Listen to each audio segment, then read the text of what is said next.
लिभिन संपर्क आउ लिभिन संपर्क रे जेतेबेले आसीची संदेह सेतेबेले आरंभ होईची अपहरणर ऑपरेशन आ 10 लाख टंका मुंड जमीन रे एई ऑपरेशन आरंभ होइथिबा बेले कमिशनरेट पुलिस गिरफ करिची सेई अपहर्ताकारी माननकु जो माने जने युवकंकु अपहरण करी 10 लाख टंका मुंड जमीन रखिथिले आउ एआई कैमरा माध्यम रे वीडियो शूट करी भयभीत मध्य कराउथिले।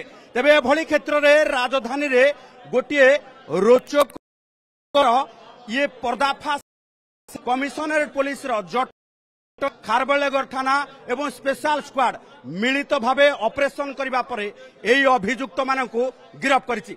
थरे भल करी देखि नियंतु एई चेहरा गुडी को जो चेहरा मासूम देखा जाइता पारे किंतु एमानंको कारनामा भी बेच चर्चा एवं बेस खलनायक कारण जड़े युवती कथारे जड़े युवक को अपहरण करुछंती जो युवती की जड़े युवक सहित लिभिन संपर्क रे थिले एवं लिभिन संपर्क रे जेतेले कैरेक्टर को नेकी संदेह आसीची सेतेबेले युवती भाविछंती जे वर्तमान तांको प्रेमिक को छाड़िबा को पड़िबो आ प्रेमिक को छाड़िबा पूर्वरु तार समस्त संपत्ति लुटिबार गोटे गेम प्लान प्रस्तुत होउची आ गेम प्लान भितरे ए 4 जण अपहर्ताकारी एंट्री मारुछंती आउ संपृक्त युवक को उठै नै जाउछंती। सम हॉस्पिटल अंचल रे गोटे घर भितरे अपहरणकारी माने रखिबा सहित मुंड जमीन स्वरूप 10 लाख टंका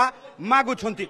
10 लाख टंका देले अपहरणकारी माने संपृक्त युवक को छाड़िबे बोली जेतेबेले धमक देउछंती सेतेबेले कमिशनरेट पुलिस निकट रे अभियोग आसुची। अभियोग आसीबा परे डीसीपी को नेतृत्व रे तीन टीम एका बेले के काम करुछंती। खारबेलनगर थाना जटनी थाना एवं स्पेशल स्क्वाड तुरंत एक्शन मोड को पुलिस आसीबा परे खबर रो पर्दाफाश होउची घटना उपरु पर्दा हटुची एवं अपहरणकारी मानकु गिरफ करने सहित अपहर्ता को उद्धार करा जाउची एवं पूरा घटना सामना को आसुची। लिव इन रिलेशनशिप रु किभली भावे अपहरण नाटक संपूर्ण घटना रे चर्चा एवं सामना को आसीची। ये होउचंती सेई अपहरणकारी अभियुक्त माने जहां को कमिशनरेट पुलिस सम हॉस्पिटल निकटरू गोटे घरु गिरफ करिछि एवं अपहरण शिकार हेतिबा युवक को उद्धार मध्य करिछि। शेषरे घटना रे जबनिका पड़िछि एवं एहारी भितरे संपृक्त अपहरणकारी भितरे युवती को मध्य गिरफ करा जाइछि।